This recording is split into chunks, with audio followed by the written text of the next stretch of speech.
Bismillahirrahmanirrahim. Assalamualaikum warahmatullahi wabarakatuh. Berjumpa lagi di dalam video pembelajaran kimia. Kali ini kita akan mempelajari materi yang di kelas 11, bab pertama yaitu senyawa hidrokarbon. Apa sih senyawa hidrokarbon itu?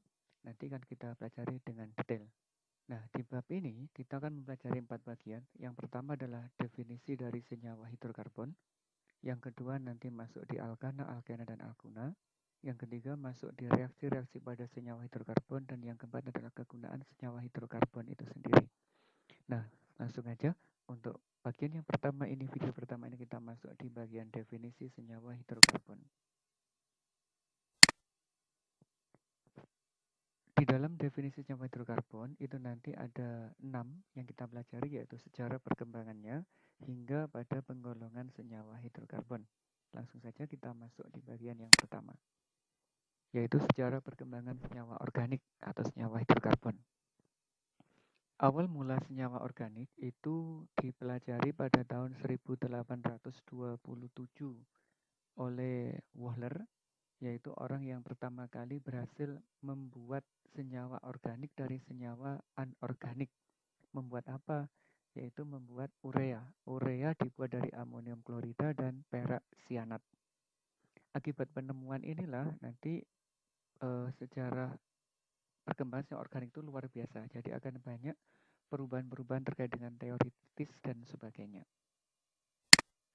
Nah, apa sih yang membedakan antara senyawa organik dan senyawa anorganik itu? Secara umum, yang membedakan itu ada 5 bagian ini. Yang pertama adalah kestabilannya, terutama terhadap pemanasan. Kalau senyawa organik umumnya tidak stabil dengan pemanasan, dia mudah terurai. Tapi kalau anorganik, dia cenderung untuk stabil. Untuk kelarutannya, dia umumnya sukar dalam pelarut polar. Misalkan larut dalam air itu sulit, tapi kalau dalam senyawa yang non-polar, dia akan mudah larut. Misalkan dalam bentuk karbon tetraklorida dan sebagainya. Sedangkan senyawa anorganik itu sangat mudah larut dalam pelarut air, misal pelarut polar maksudnya, misalnya air. Untuk titik didih dan titik leburnya, senyawa organik cenderung rendah, tapi kalau anorganik cenderung untuk tinggi. Untuk strukturnya, senyawa organik itu rata-rata terbentuk dari senyawa karbon, mengandung atom karbon. Kalau anorganik, rata-rata tidak memiliki rantai atom karbon. Untuk jenis ikatannya, senyawa organik memiliki ikatan kovalen. Kalau senyawa anorganik ada yang berikatan kovalen, ada yang berikatan ionik. Bagaimana cara mengidentifikasi unsur karbon, hidrogen, dan oksigen dalam senyawa organik? Ini sangat mudah sebenarnya ya dilakukan. Kita bisa melakukannya di rumah atau melakukannya di lab. Kalau dilakukan di lab, nanti alat yang digunakan disusun seperti ini. Ada statif, terus nanti ada penjepitnya, ada tabung reaksi, ada pemanas, ada selang. Di sini ada beker gelas yang berisi air kapur. Nah, sampel dimasukkan ke sini. Sampel itu dipanaskan, nanti akan menguap. Uapnya akan mengalir melalui selang dan akan jatuh atau masuk ke dalam air kapur. Jika nanti air kapur yang di sini berubah menjadi keruh, itu menandakan adanya gas CO2, yang itu membuktikan bahwa senyawa yang dibakar di sini mengandung unsur karbon. Sedangkan kalau di sini ada titik-titik air, itu nanti menandakan bahwa di sini juga mengandung atom hidrogen dan oksigen, karena ada ini dikasih kertas kobalt biasanya. Kertas kobalt itu warnanya menjadi pink jika terkena molekul air. Itu ya mudah untuk dilakukan. Kalau nggak ada kertas kobalt, ya nggak usah kita lakukan. Yang kita lakukan cuma mendeteksi keberadaan atom karbon saja. Nah, sekarang untuk sumber-sumber senyawa organik dan senyawa karbon atau senyawa karbon. Kadang senyawa organik itu juga disebut sebagai senyawa karbon karena mengandung atom karbon. Yang pertama adalah tumbuhan dan hewan, ada batu bara, ada gas alam dan minyak bumi. Jadi ini adalah sumber utama dari senyawa organik atau senyawa karbon. Kekasan atom karbon sekarang. Atom karbon itu kalau di dalam tabel periodik terletak pada golongan 4A atau golongan 4 di periode yang kedua dengan nomor atomnya 6. Kalau kita konfigurasikan, nanti akan memiliki 4 elektron valensi.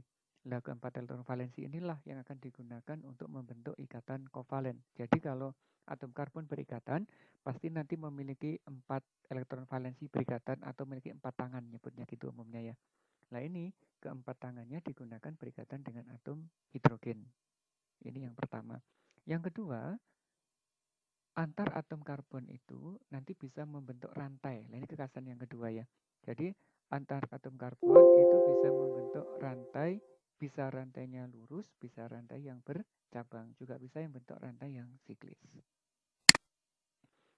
Kemudian dari bentuk ikatan karbon yang memiliki cabang itu nanti terdapat 4 jenis atom karbon. Ada atom karbon primer, yaitu yang posisinya di ujung-ujung. Ini semua adalah atom karbon primer. Yang kedua ada atom sekunder. Atom sekunder itu adalah atom karbon yang mengikat 2 atom lainnya. Misalkan ini di nomor 3. Atom karbon ini mengikat 1 di kiri dan 1 di kanan. Makanya dikenal sebagai atom karbon sekunder. Begitu juga atom yang kelima. Ini mengikat 1, ini mengikat 2.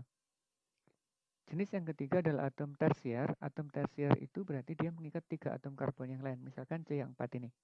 Ini karbon pertama, ini karbon kedua, ini karbon ketiga. Ini juga sama. Ini karbon pertama, ini karbon kedua, ini karbon ketiga. Sehingga dia disebut sebagai atom karbon tersier. Sedangkan atom karbon kuaterner adalah atom karbon yang mengikat 4 atom yang lainnya. Misalnya ini. 1, 2, 3, 4. Dia mengikat 4. Makanya dikenal sebagai atom karbon kuaterner.